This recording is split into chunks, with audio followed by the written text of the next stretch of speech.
Okay, welcome everyone.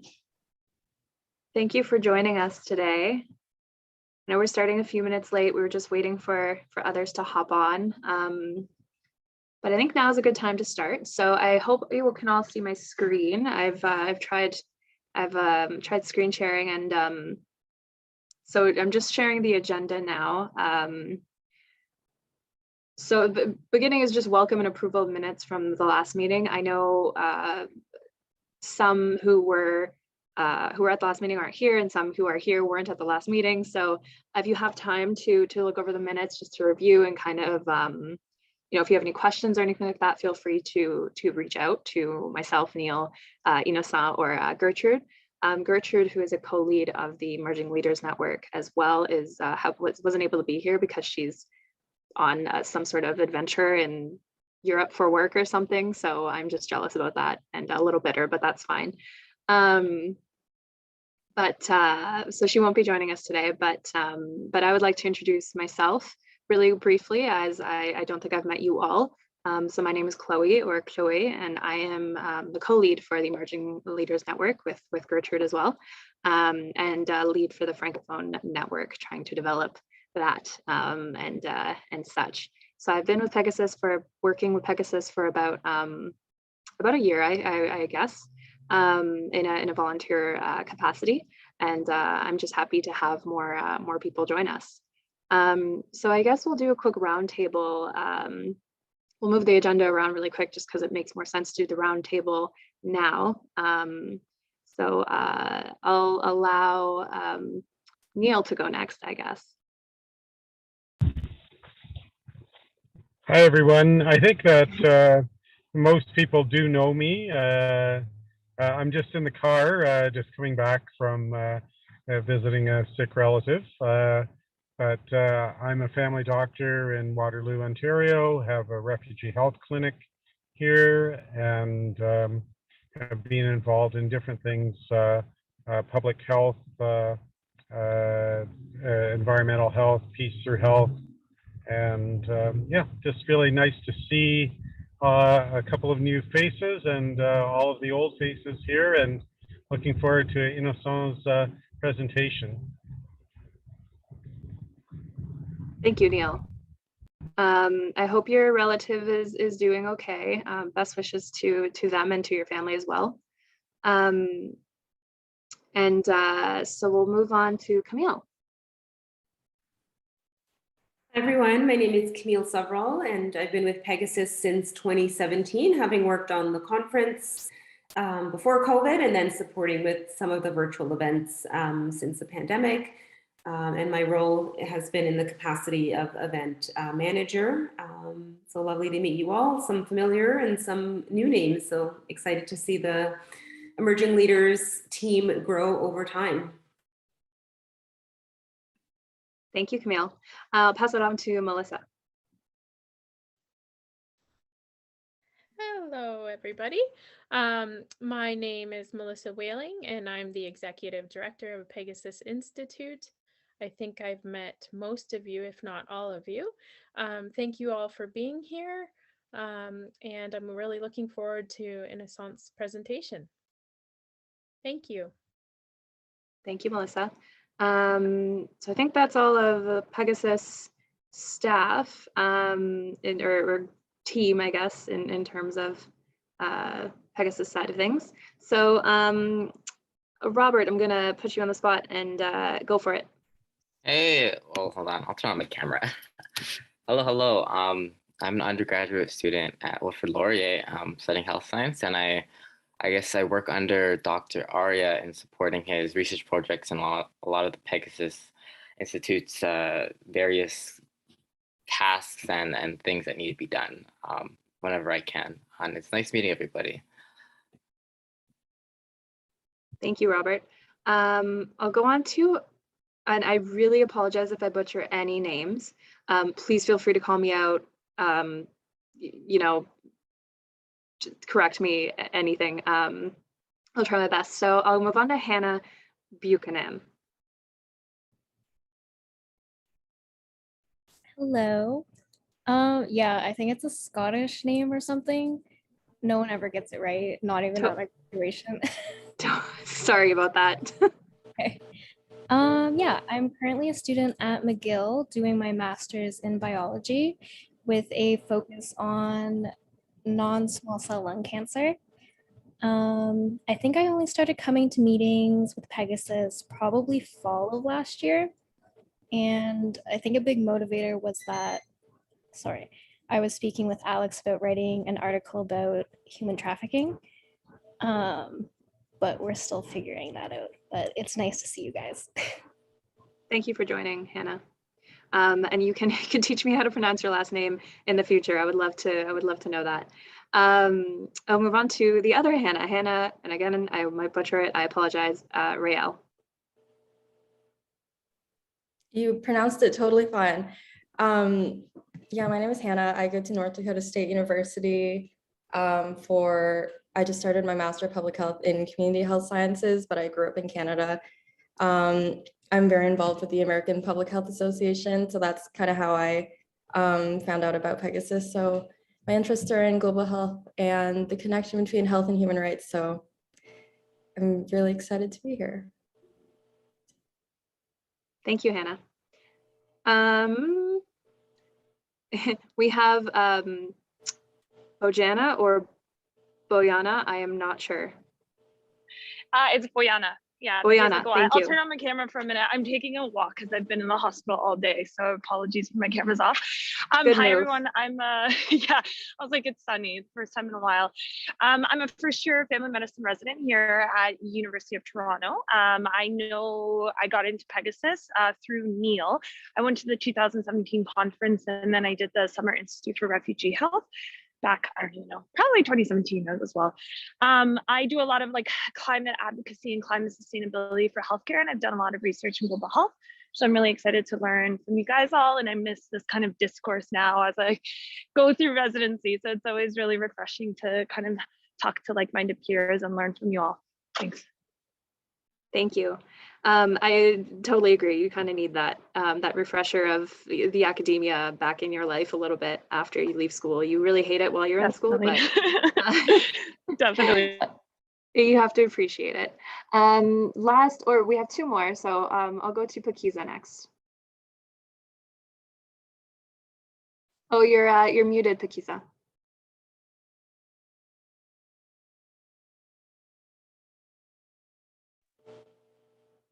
Okay, I am Pakiza Chimika, and I am executive director for a nonprofit, Make House of Hope, based here in California and also in the DRC. And I'm a big fan of Pegasus, and I have contributed to Pegasus, and I'm a big fan of Inosan now. Aren't we all? Thank you, Pakiza. Yeah. Thank you for being here. So I'll let Inosan go next and last, I guess. I think I will introduce myself when I make my presentation. Yeah, no, that's a good idea, actually. Thank you, Inosan. Yeah.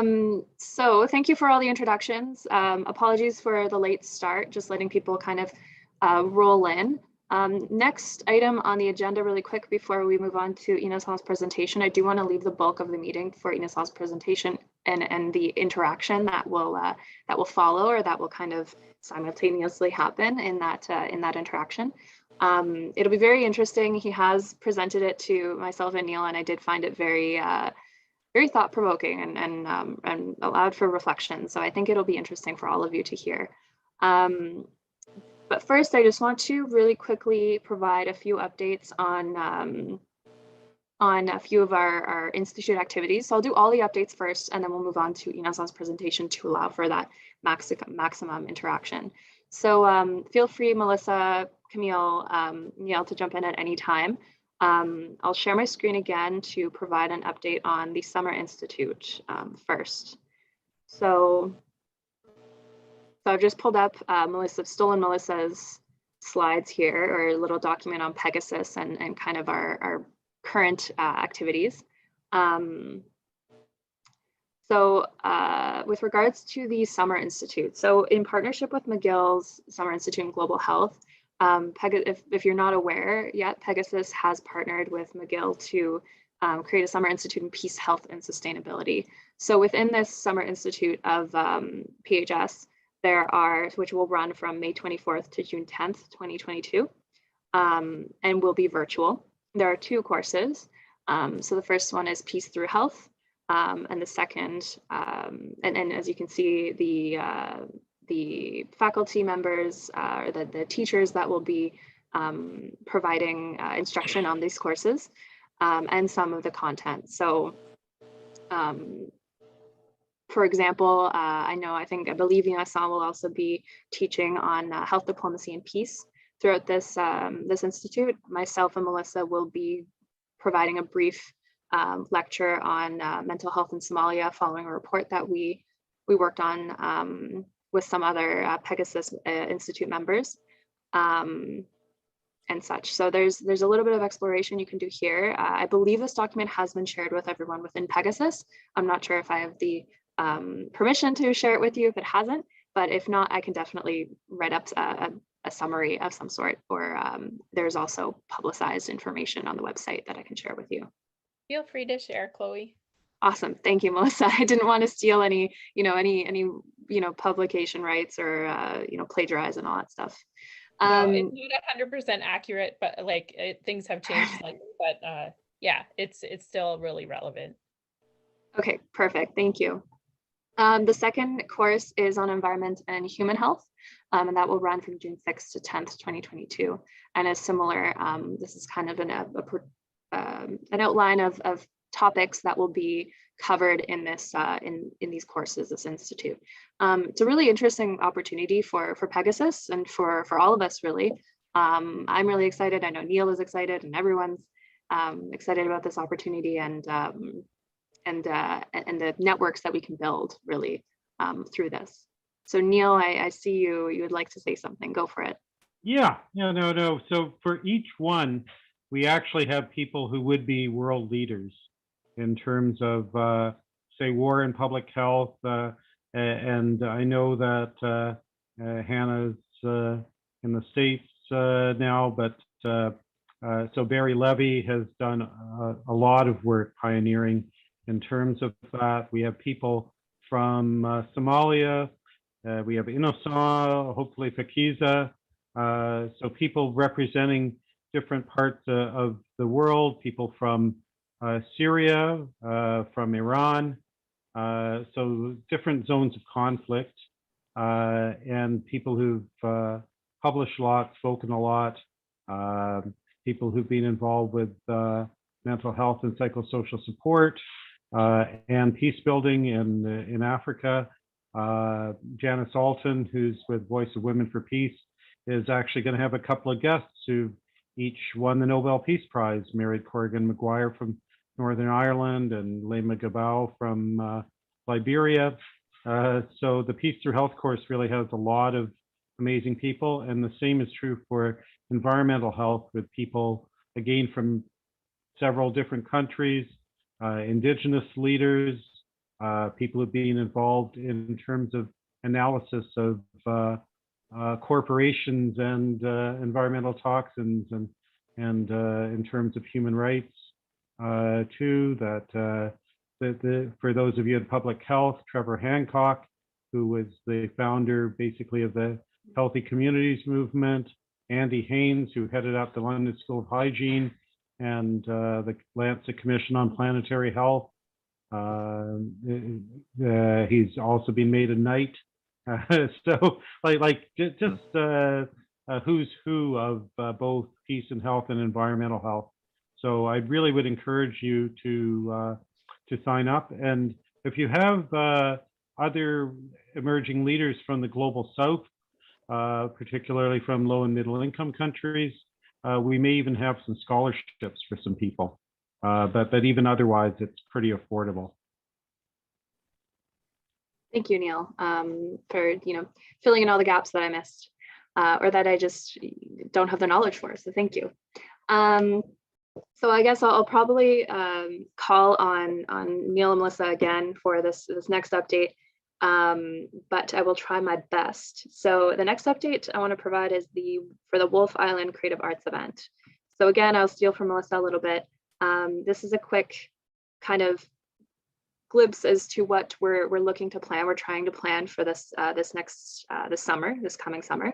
So it's essentially a weekend away to Wolf Island, which is an island off the southern coast, I guess, of Ontario. So not too far from Kingston, just a ferry ride away from Kingston. And our goal here is to essentially create a networking opportunity for young people and for Pegasus Institute members and professionals, academics, just people who are interested in nature and the environment and health and global health and et cetera, to start to exchange those ideas of environment and human health and culture and how we all interact with the environment and culture and et cetera.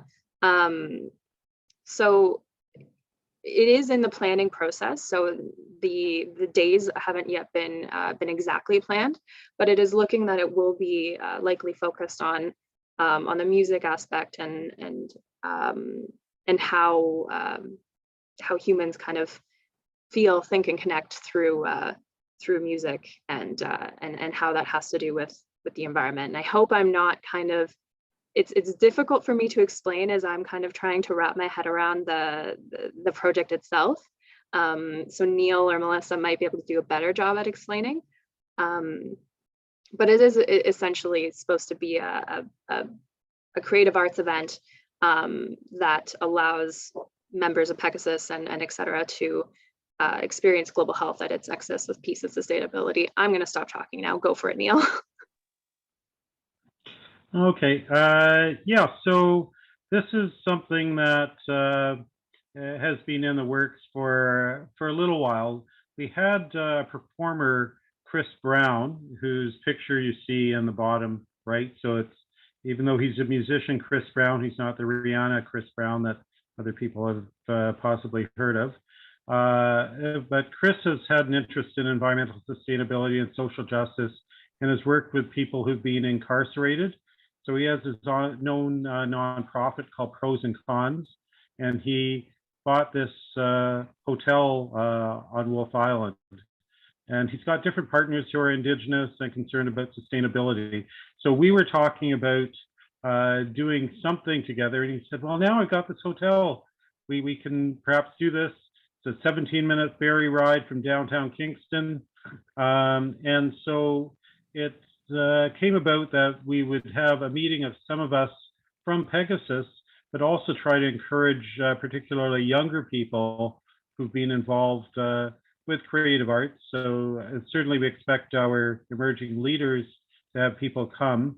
And whether or not you see yourself as being artistic or musical, I think you can get something out of this and share with others.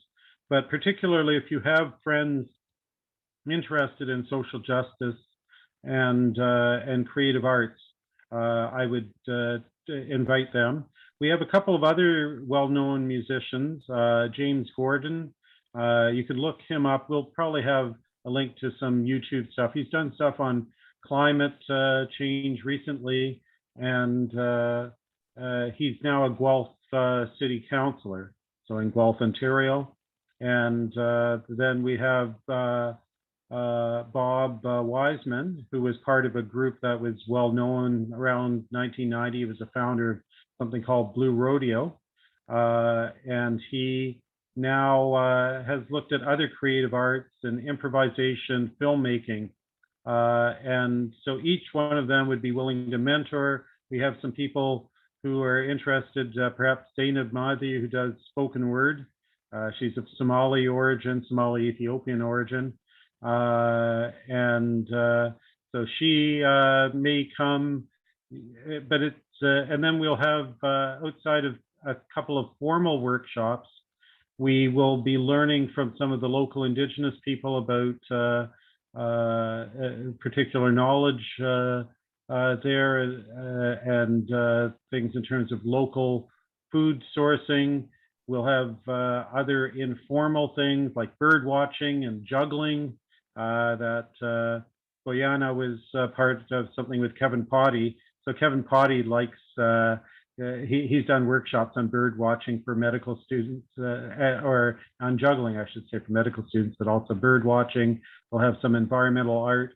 So it'll just be a fun, creative way of working together on something. So I just encourage you to let other people know. The weekend itself is fixed as the 26th to 28th, and there'll be a couple of formal events. So open to any questions or comments about that.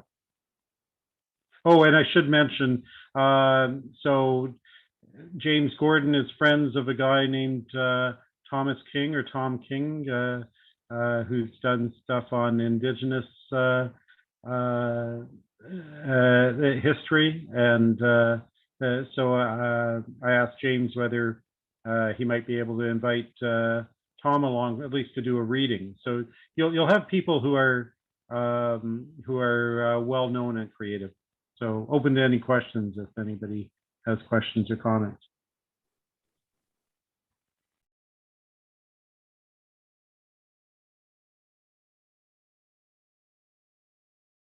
And if you think of any, questions or comments later, absolutely feel free to reach out, send an email or a text to myself or Neil or Melissa.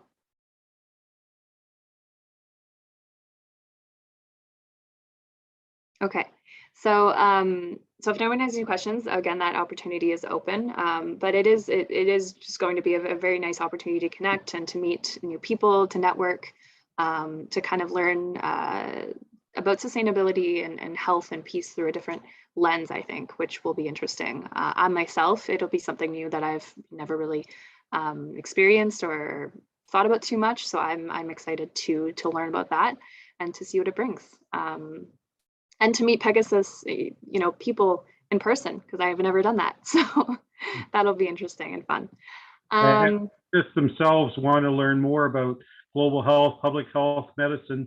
So we may even have some sort of didactic things related to that, or environmental things. So you guys may be teachers as well as profiting from meeting some of these other people. Yes, the networking does come with great opportunities and connections and such. So excited for that. So two very quick last updates before we move on to Innocent's interactive presentation. So number one is I would like to ask, if possible, if any of you within the Emerging Leaders Network would like to share their phone number with me. I have created or will be creating a new group chat for the ELN. There is an old one from the Students and Professional Working Group or network, but I will be creating a new one to kind of start fresh and have all our contacts there. So if you're interested, please do transfer me your phone number, and I will add you to the group chat. My second and last update for this moment, at least, is the social media committee. So we do have a small but mighty social media committee that has started just a few months ago, and we're actually just kind of getting restarted again just after the creation or the launch of the ELN. We're going to try to restart that social media aspect of the ELN and Pegasus. And essentially the social media committee is meant to be a subcommittee of the ELN. So if anyone is interested in joining that, I know we have Robert on the team, which is really great. We have a few others such as Estelle and Mike on the team, and we're looking forward to continuing with that. So it entails, we're looking to potentially create some videos and ask some board members and Pegasus members tell us kind of what they like, why Pegasus why they were drawn to Pegasus. We're looking to create a social media strategy, so we have something to really have a good base to start our social media, and see about creating a TikTok account potentially after some advice we got from someone who's really successful on social media, especially TikTok. And so we're just kind of trying to see, you know, what kind of different perspectives, aspects we can look at social media from, just to see our best approach to reach the audience that we want to reach, and to raise awareness for our activities and our efforts. So if you're interested, please feel free to email me or to just drop it in the chat or anything. We do have a meeting tomorrow night. Fully understand if you cannot meet, if you cannot reach the meeting tomorrow night, but otherwise you are welcome at any other time. So yeah, that is my wrap up for social media. Thank you for throwing the phone numbers in the chat. I will pick those. I will copy them. And I'm sorry if my English is kind of like in and out and off a little bit. Speaking French all day and then switching to English is just like, it messes with my mind a little bit. So so that's my excuse for butchering English a little bit. Okay, so we'll move on to Innocent's presentation. Thank you all for your attention, and I really hope you you enjoy the chat, the interaction. Go for it, Innocent. Thank you, Chloe. If you can kindly put up the presentation.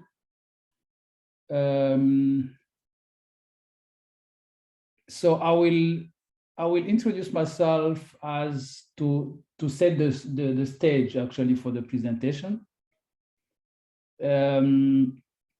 Because my views on human security are very much shaped by my background. I was actually born in Rwanda, and when I was 2 years old, my family fled to Burundi. Ethnic violences have been very recurrent in Rwanda, and they have culminated in the genocide against the Tutsi in 1994. You may know that the genocide costed the lives of 1 million people and caused other 2 million people to flee. They went to the Democratic Republic of Congo. And I don't think at this stage I need to convince you of the relationship between health and human security. When you lose 1 million people, it's a huge loss, and actually Rwanda has not been able to recover from it, despite tremendous progress which has been made recently. But when you lose 1 million lives, you also have healthcare personnel among them. And the health infrastructure has been destroyed. And so that has seriously impact on the health system in Rwanda.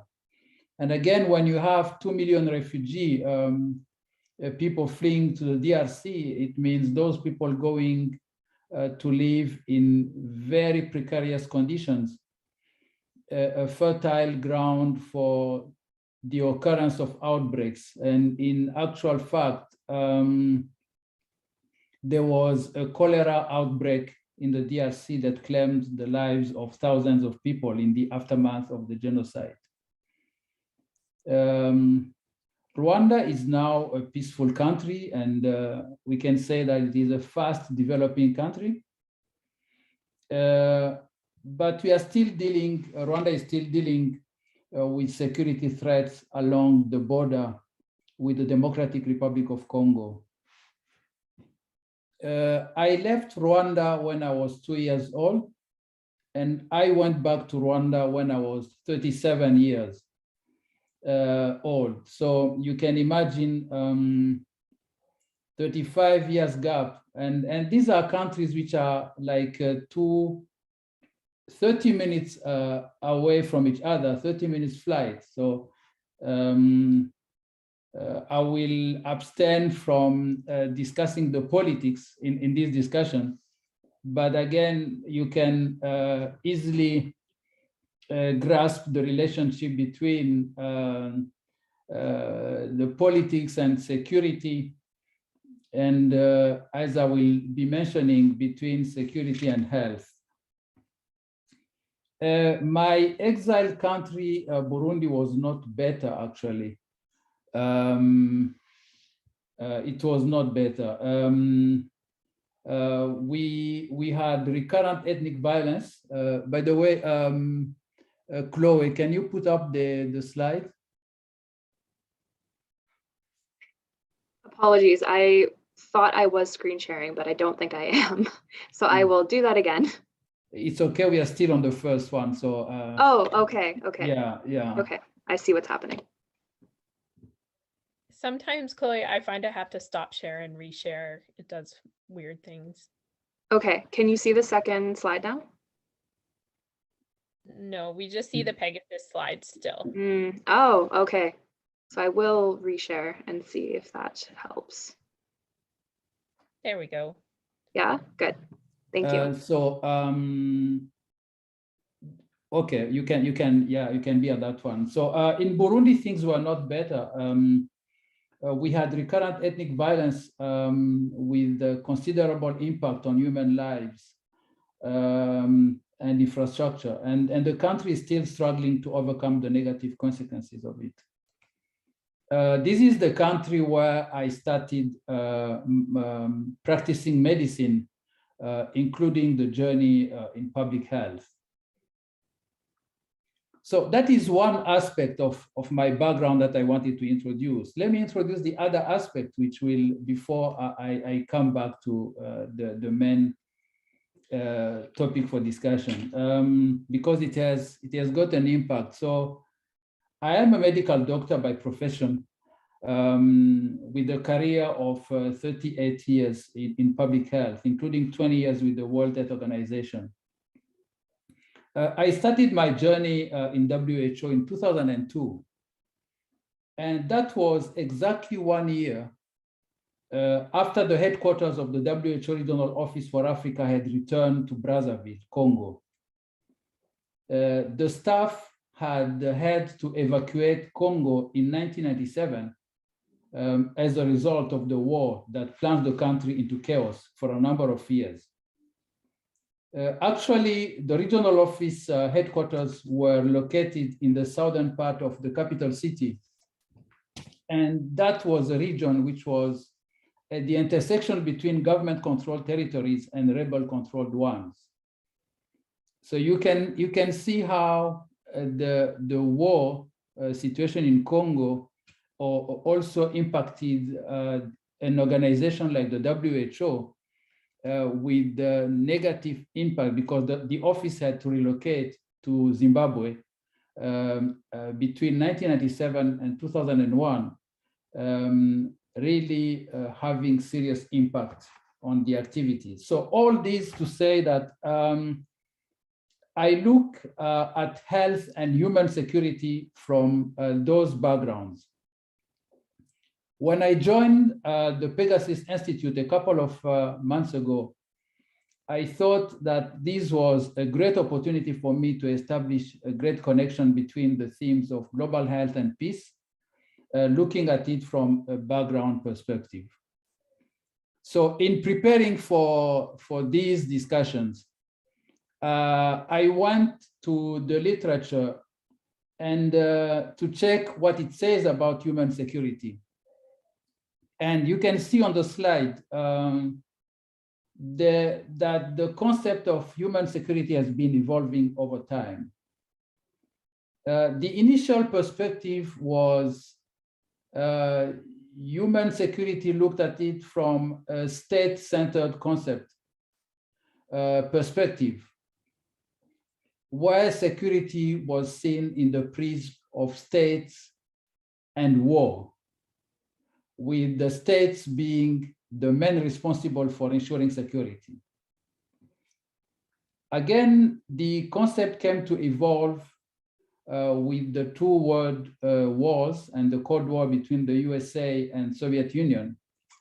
And it became evident that citizens should not entirely rely on the states to provide the necessary protection. It also became evident that security and peace was not equivalent to absence of war. There is more to it, and that is how I came across a concept of human security that takes into account political, personal, environmental, and community considerations. There is no way you can have peace if you have a hungry population. There is no way you can have peace if there is no stable income to support the families and the communities. And there is no way you can have peace if you don't have political governance systems that put the good of the people first. That is what is captured in this 1994 report produced by the UNDP. Next slide, Chloe. So as you can see, the UNDP report looked at human security from a perspective that is broad, looking at economy, food, health, environment, personal security, political security, and community security. Next slide, please. For me to really initiate this discussion, this conversation, I may say, on health and human security, I also checked on health, how health is defined in the WHO Constitution. And I was pleasantly surprised to see that there is alignment between the concept of human security and health. The WHO defines health as a state of complete physical, mental, and social well-being, and not merely the absence of disease or infirmity.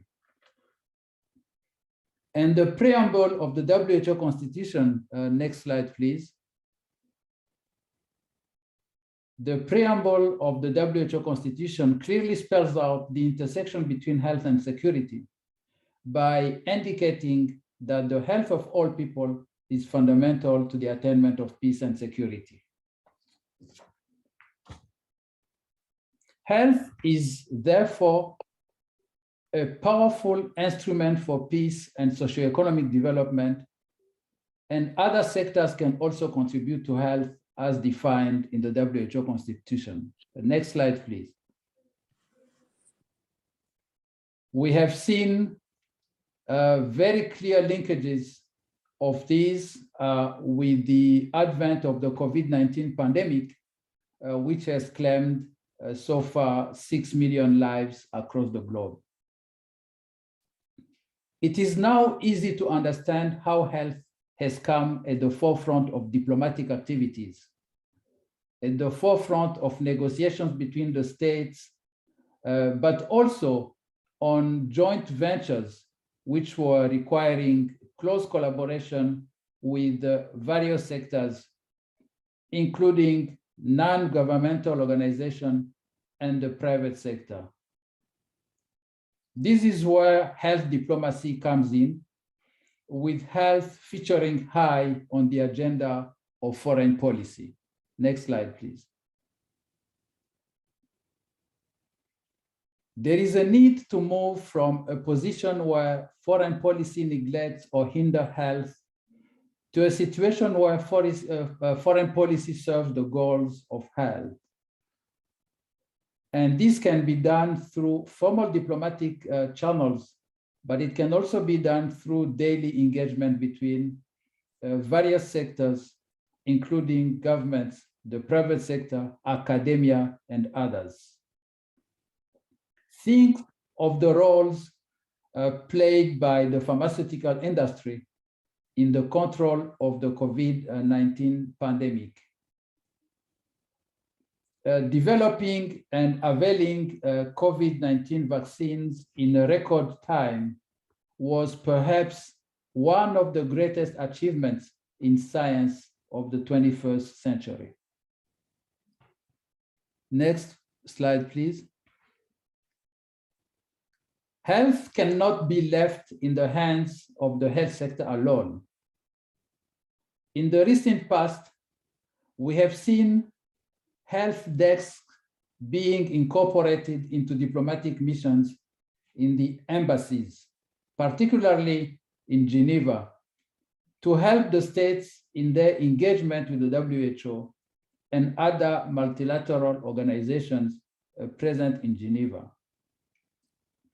But we have also seen international relations desks established within the Ministries of Health to help follow and negotiate and follow up on international agreements and mobilize external support.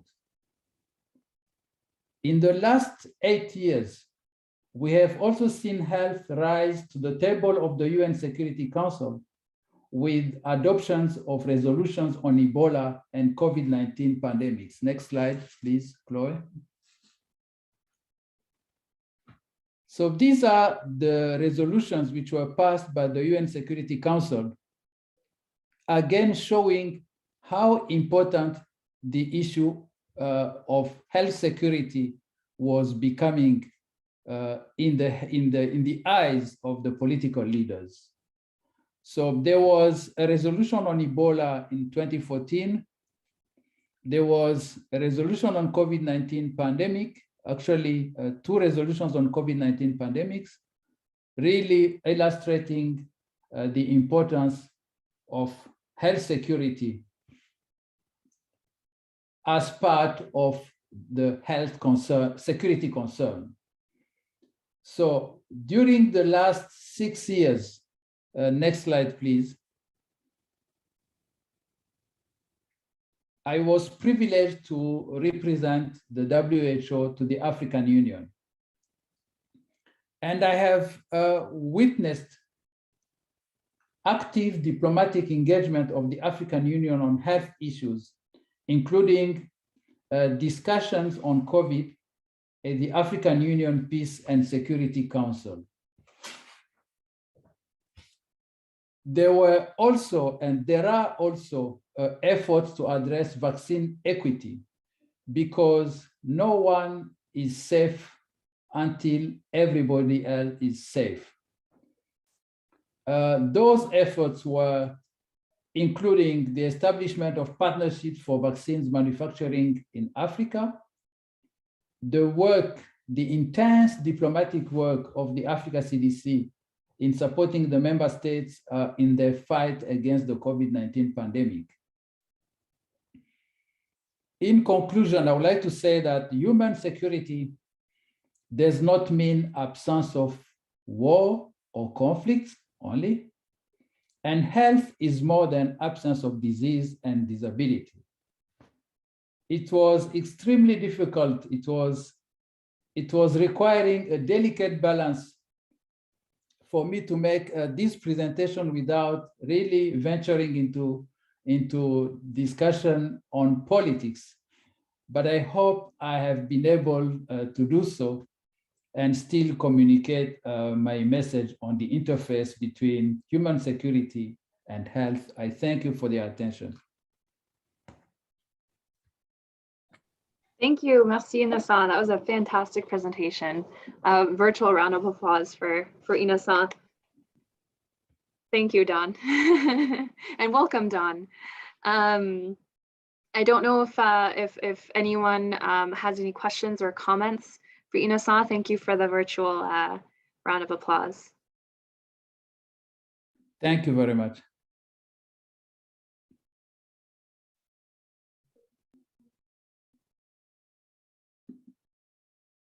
If anyone has any questions or comments, the floor is open.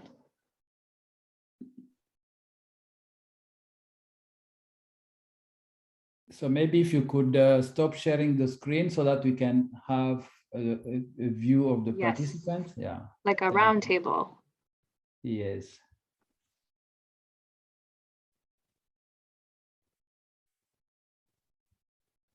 Chloe, I think Don. Oh, yes, Don, go for it. I apologize. No, I wanted to apologize for coming late, and I'm really sorry I missed the first part of the presentation, Innocent, so I'll have to catch up on all that, but I'm delighted that you've presented this, and I hope that there will be more opportunities to hear what you've been up to and to get your advice on things. So I'm just apologizing for coming late. That's okay, Great Don. seeing you, Don. And thank By you the for way, coming. just to say that I was able to get in touch with the Pegasus thanks to Don. So I thought I would mention this here. Well, I think your addition to Pegasus has been wonderful for Pegasus. So I'm glad you've joined and you're putting energy and time and your smiling face in on the meetings and other activities. So thank you very much, Innocent. Yes, actually, I do want to say, Innocent, that your addition to the team has been wonderful, just in terms of networking and also just your help and support in planning both the Francophone Network and the Emerging Leaders Network. You provide much, wisdom and des conseils, tips and tricks on just different perspectives, which is also wonderful. And much expertise in global health and peace, as you've demonstrated. I personally learned a lot from a presentation, from your presentation, Ina-san, just in terms of just thinking about human security and all its different aspects. As you mentioned, the UNDP definition and all the different aspects of human security, such as food, and whether it's political, community. These are just things that you might in the back of your head know, or there might be, you could maybe reflect on it and think of these things, but it's nice to have that reflection and that presentation, especially from someone who has experienced it in some way and has produced a presentation based on his own experiences. So it was interesting to see that, and as you've explained, you kind of looked at your experience, your background, and went from there. You kind of just, kept going in different thought patterns and looked at the research and developed a very coherent and well delivered presentation. Truly, it was. I think that you did a really good job at kind of taking all that information, and as you explained, not trying to go into too much of the political side of it, and also summarizing it very well. I think it was very clear, concise, and well communicated, and provided a lot of reflection in my brain, at least, and just a lot of knowledge in terms of just kind of thinking of the bigger picture of peace through health. I think Pakiza wants to say something. I have a question. Yeah, Ina-san, as an African, there's one piece that's always missing in the definition of health as developed by WHO. It looks like the spiritual aspect is always missing, as we know very well that you cannot just define health in terms of the way it has been so far. And I feel like the spiritual aspect, which is in all societies, seems to be missing in that link. Can you make some comment about that relationship to the security and health and so forth?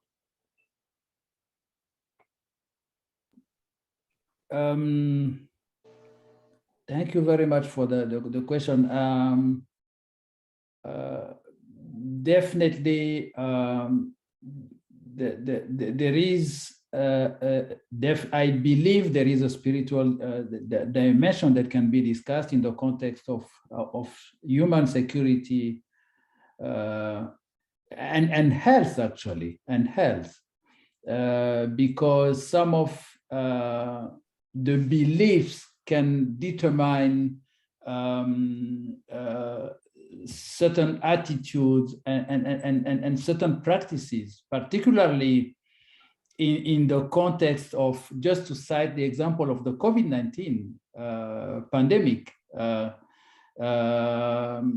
There's been vaccine hesitancy. There's been a lot of vaccine hesitancy as a result of beliefs, and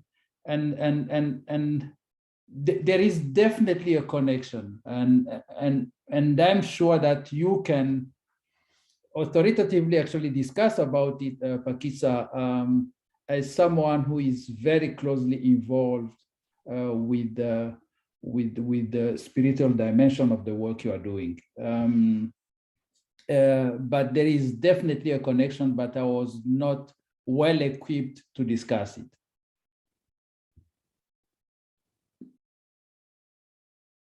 Thank you, Inasa. I think another component of the spiritual dimension of health is the in some societies and cultures is the social cohesion that is built, because there have been scientific links between social cohesion and health, and I guess there's different words for it, social connections and whatnot, but that bringing a lot of health to people as well. So that may be another component of that, a more positive one.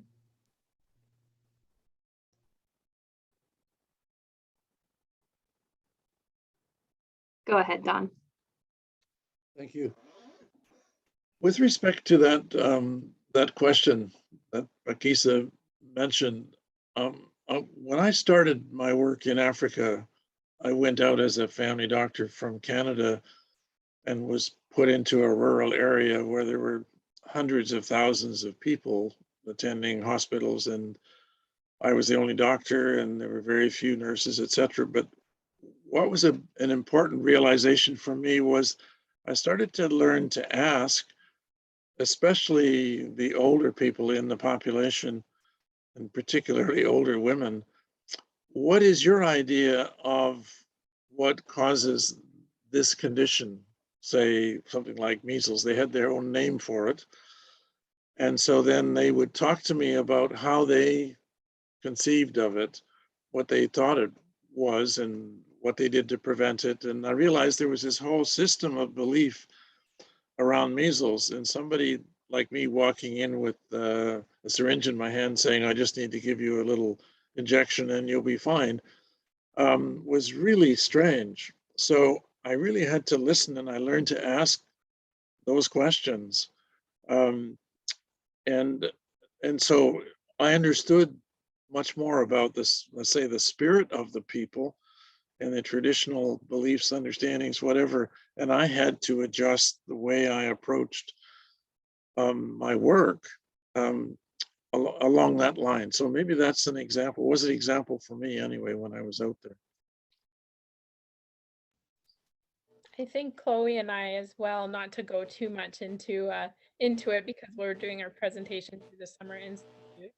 But this came about in our work with mental health in Somalia as well, because just mental health itself is perceived so differently in Somalia than, let's say, Western concepts of mental health. And it's often related to thoughts and beliefs that it comes from maybe possession, or that a jinn they call it, spirit world, and that it cannot necessarily be always cured by medicine. And a lot of religious leaders were often involved in I guess managing the health of people who were mentally ill, as their family members would bring them to religious leaders.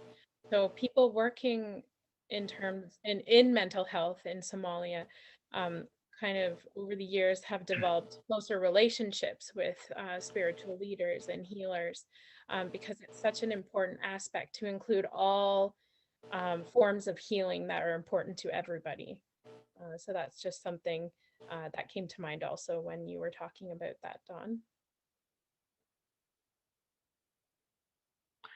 I just want to add one more thing, probably related to clarification, is the fact that in the ethnic group I'm a part of in southeast Congo, near the border with Angola, which we share a large community in Angola, probably 30% of the population, is that there's a classification about when and how someone goes for seeking for healthcare, where you have one, if the disease is considered as a natural disease, you go to the clinic where you find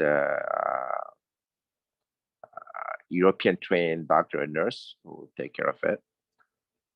Or it can be a case where it's a relational issue with someone who was responsible for asking someone else to cause you the harm. So you work through a reconciliation to take care of the issue.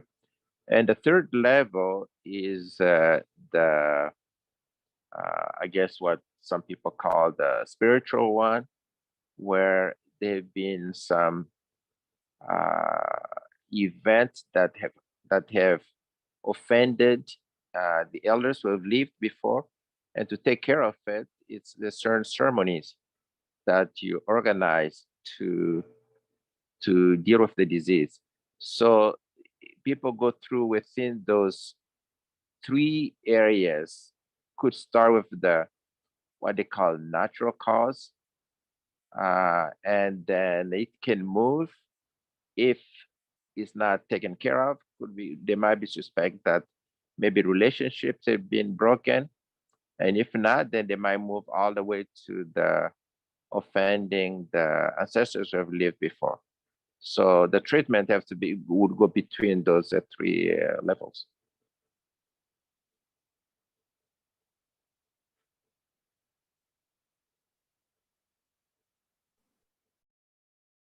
Thank you, Kukiza. Does anyone else have any comments or questions? I know we're past 6 p.m., but I'm free to stay on the call if you want to continue conversation, but feel free to hop off if you need to hop off.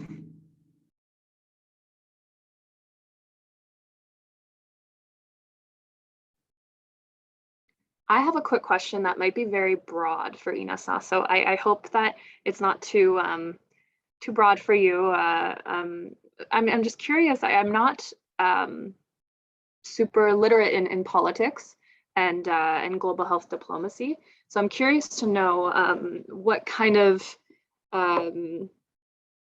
larger differences you've seen or larger changes you've seen over the years within global health diplomacy, how things have changed in terms of their government approach to international policy and foreign policy and with regards to human security.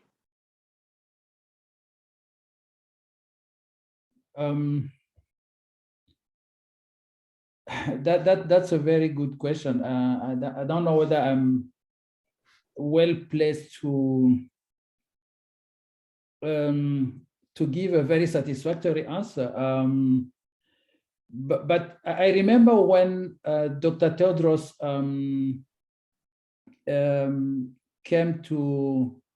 took over the helm of WHO. The first thing he told us when we met in a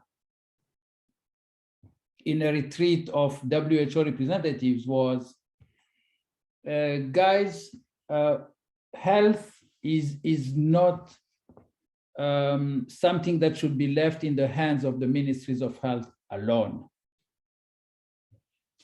He told us we need to do what we can to put health at the political level. We need to be at the high tables of discussions. Mm-hmm. And we have seen him actually put that into practice. We started seeing Director General of WHO really attending high-level meetings of the G7, G20, because clearly health is more than as I said, absence of disease or disability. Health is actually about human security. And whenever important decisions are being taken by the G7, the G20, or the UN General Assembly, if there is some discussion on health there, you need to be there. So personally, I have witnessed in the last 10 years, really health becoming very prominent on the agenda of the political leaders, including the UN Security Council, including other discussions in the African Union settings, where I was representing WHO to the African Union. So I don't know whether I'm responding to your question, but clearly, and Dawn maybe could also comment on this, or Neil, or any other colleague here. We have seen health really becoming extremely prominent in the discussions of the political leaders.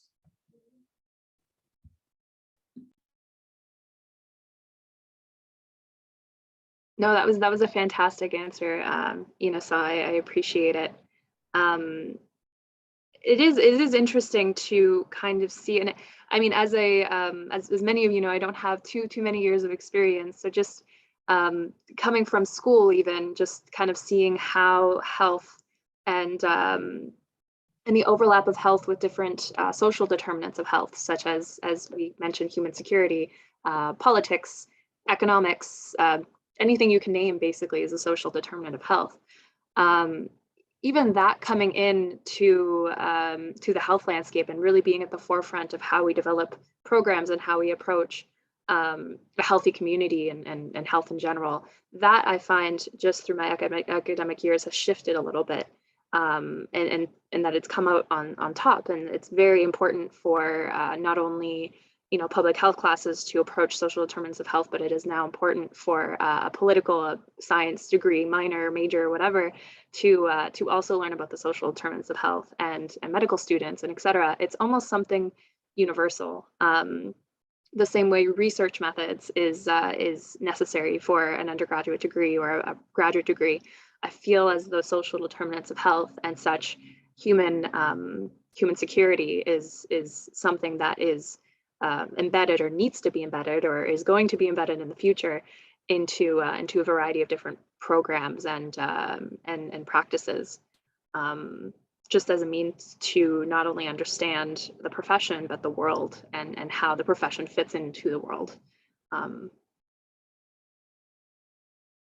I'll let anyone else comment if they feel they want to.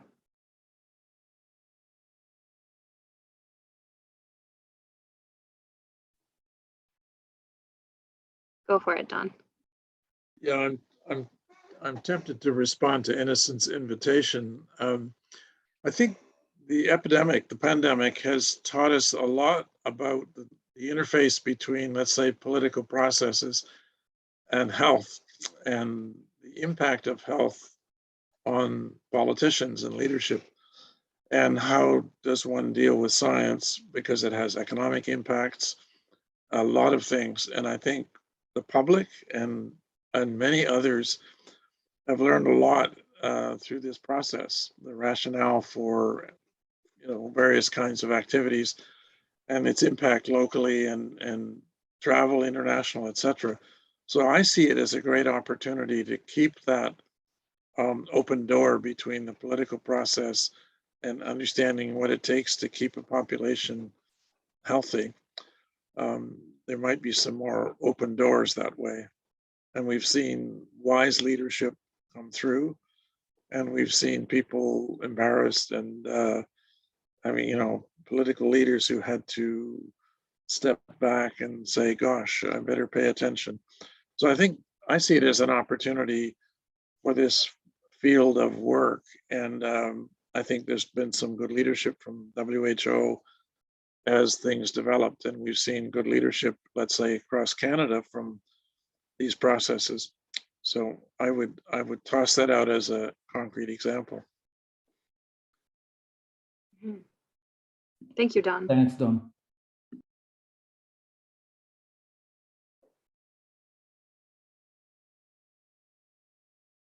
Would anybody else like to comment or question? I could probably go on for hours, because I not only like talking, but I do find this topic very interesting, and I do want to learn about the political aspect of just health and peace and et cetera. I find it very fascinating and very just multifaceted, as you can see from Inasa's presentation, and also just from understanding peace through health, you can come at it by so many different aspects and sides. So again, I could talk forever. Maybe we could put Neil on the spot, and Neil has worked extensively on these thematics. So yeah, I'm wondering if I don't know if Neil is on the call. He did have two, he had a mic and then he had his camera, and now I'm only seeing one. So I don't know if he might have lost connection.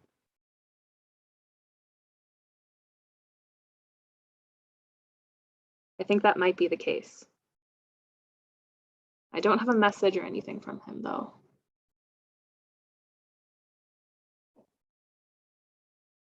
Oh.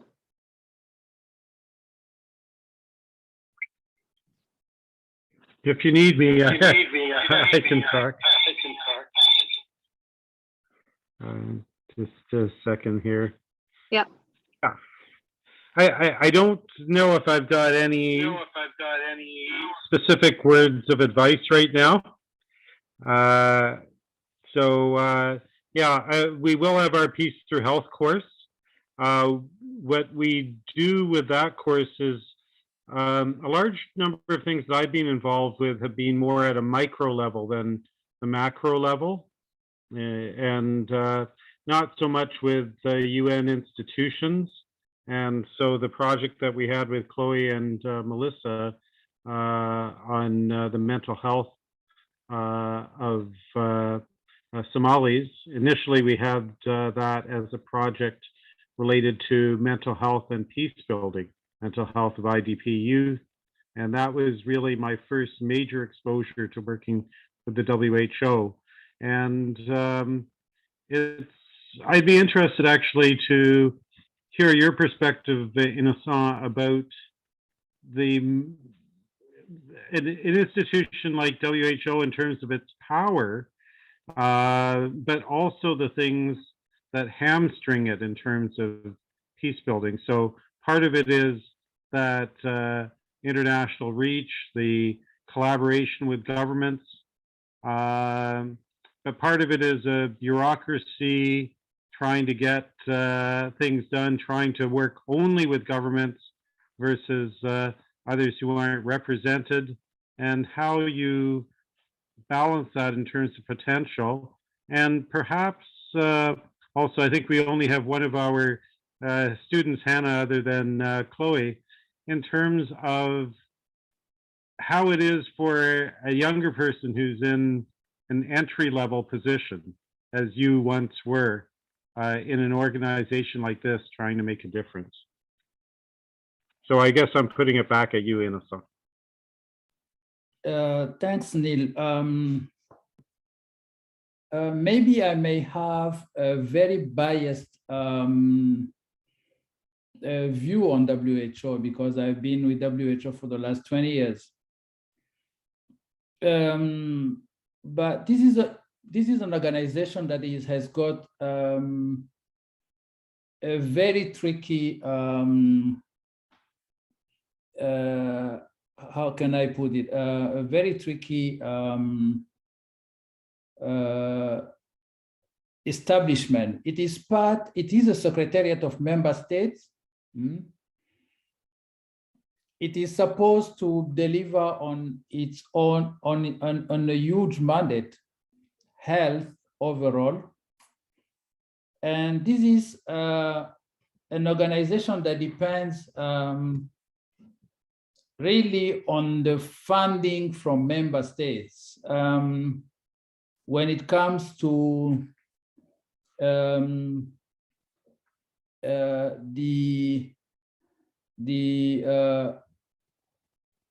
not only from voluntary contributions, but also from assessed contributions. And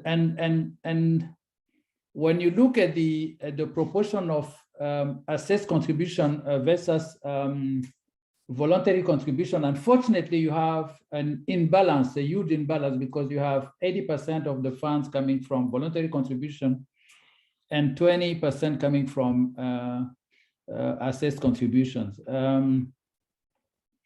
The Secretariat, which is WHO, is supposed to be not independent, but really to be fully functional. But it relies heavily on what the member states can give it, and ensuring independence and autonomy is something which is very difficult. It's a delicate balance to strike.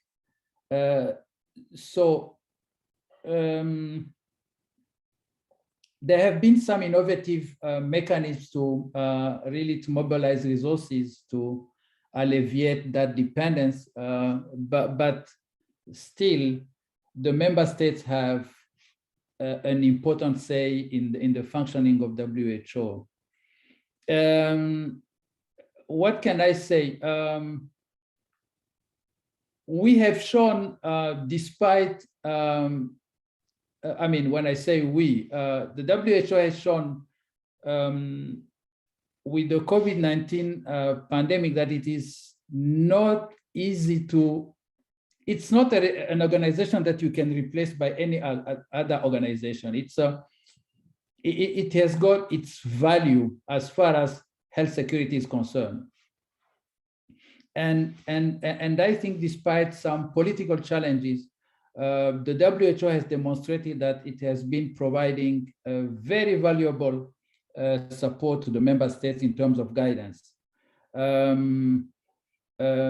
But again, it is operating within a framework of many other players, and it has to continue justifying its added value. Did I respond to your question, Neil? Or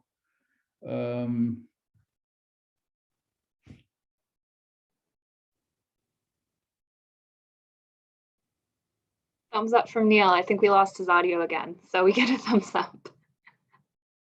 Yes, Don, John. I think yeah. You know, Innocent, I was fascinated by your description of WHO and the all of the governments that are represented there and the Secretariat. And everyone has this idea that it's very powerful. But I used to ask people, whoever I met, people in Zambia or the people in Canada, who is your Minister of Health? And they tell me some name, and I say, do you know that person? Oh, maybe a little bit, I don't know. Imagine 160 of those getting together once a year in Geneva and trying to deal with anything and tell the Secretariat what they're supposed to do. And that sobered people up a lot in terms of the elected officials are what get together at the World Health Assembly, and they try to come up with guidance, direction, support for the Secretariat. So it's remarkable how much good stuff does get done, given the people who are responsible in all the countries for the way WHO works. That often helps people sort of calm down about what to expect from WHO. Thank you. I think you have Neil just said a follow-up in the chat. I think he's asking about youth or younger people within WHO, UN institutions. So I think it's with regards to the first question he asked.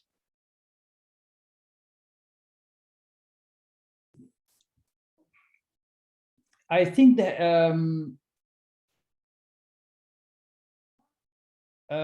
I think if I got the question very well, I mean, I have personally witnessed, particularly since the advent of Dr. Tedros at the helm of WHO, very deliberate efforts to bring the youth on board. And if I give you the example of the WHO Afro, which is the regional office for Africa, the WHO has entered into a memorandum of understanding with the UNV, which is the UN volunteer organization based in Bonn, with a deliberate move to have more young people within the organization, but also to have a gender balance in the organization. In my own unit, which was dealing with external relation and governance bodies, governing bodies in Afro, actually we had recruited 8 young professionals in the team, and 90% of them were female. So that was a deliberate move to really have, and I know the same was happening at headquarters level, actually in Geneva. So that's what I could say.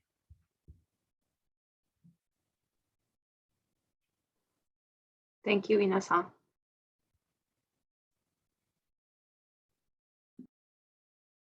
I think we will, if no one else has any comments. Oh, Pakiza, would you like to say something? No, I just want to say that I appreciate the comments and also the work that Ina-san did today. The only comment I was just going to make was that I find it very interesting that when I've gone to any meetings about lobbying for health in all those areas, the majority of those lobbyists were women. And yet sometimes the people who are sitting now to make the final decisions, the majority are men. So I'm happy that that balance can only take place when, like what Ina-san said, those who are in a position of leadership will intentionally invite folks like younger generation and women to be at the table for decision making. Because if there's no one to break that system, and then you might just continue that the soldiers in the front are women, but all the generals are men.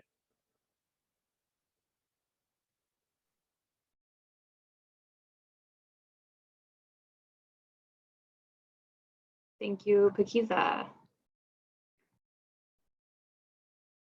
I think as we are over time and few on the call at this moment, I think I will close the call now. But I think it was really, for me personally, I don't know about everyone else, but for me personally, it was a really great session to discuss your background, Ina-san, and how you bring your background to the intersection of peace through health. So thank you again for your presentation, Ina-san, for your expertise, and also for everyone else's expertise and comments, questions. It was really, really nice to chat today. Thanks, Chloe, for organizing this. Absolutely. Well, thank you for your help as well. I wish you all a great night, and the recording will be available after if you would like to see it.